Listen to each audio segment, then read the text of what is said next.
Stand Out, a poem written for my eldest son, going to be read by me, Dawn TIGOX MacGregor-Bromfield.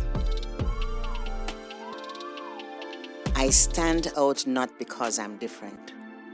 I am human. I feel. I cry. I stand out because I'm unique. No one else is crafted as I.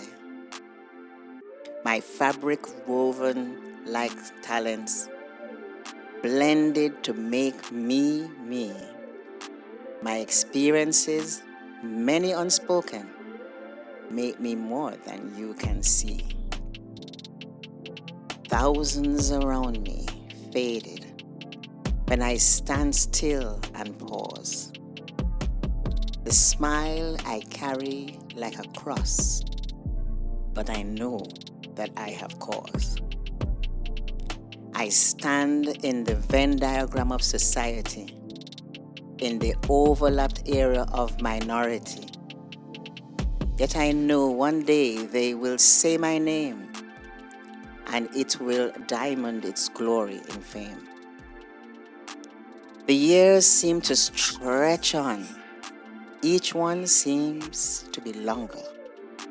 The hurdles and hurts are many, but they only make me even stronger.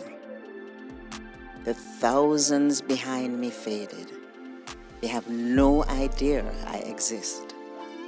They are oblivious to the fact that royalty is in their midst. I stand out in the time to be. I stand down from the negatives I see. I stand strong against who whisper my name. I stand in front of the dreams that I claim.